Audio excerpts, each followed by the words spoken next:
Alright, let's dive into something that's both fascinating and deeply relatable, even if you're not a global pop star. Joe Jonas recently shared something pretty raw on his podcast, and it's got me thinking about a lot more than just album sales. Here's the deal. Joe revealed that the disappointing performance of his solo album Fastlife back in 2011 was the catalyst that pushed him into therapy for the first time. Now, on the surface, this might sound like a classic celebrity struggles with fame story, but personally, I think there's so much more to unpack here. First off, what strikes me is how Joe tied his self-worth to his solo success.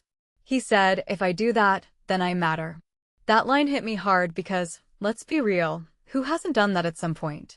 Whether it's a project at work, a relationship, or even a personal goal, we've all attached our sense of value to outcomes.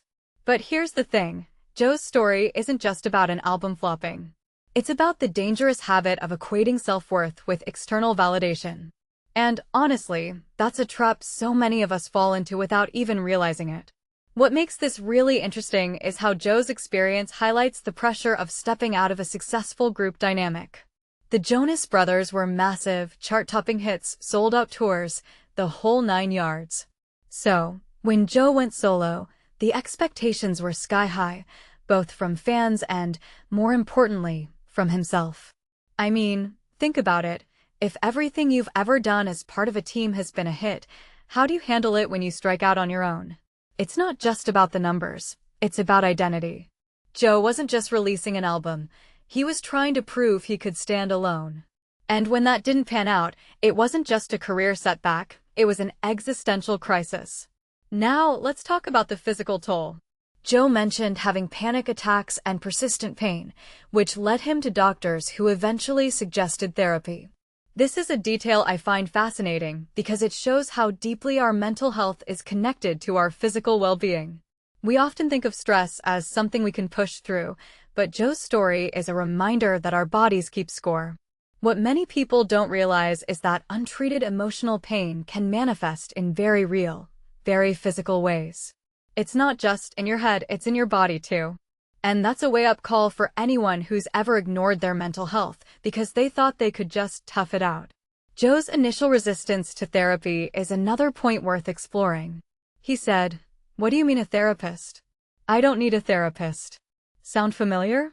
There's still this stigma around seeking help, like it's a sign of weakness or failure. But here's the thing, therapy isn't about fixing something that's broken, it's about understanding yourself better.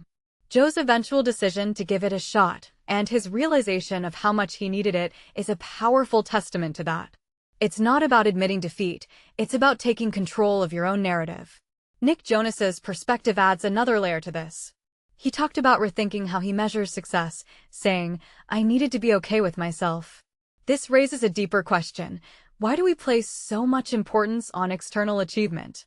In a world that constantly tells us to hustle, grind, and succeed, it's easy to lose sight of what truly matters, our own well-being. Nick's reflection on being okay as a person instead of comparing himself to others is a message we all need to hear.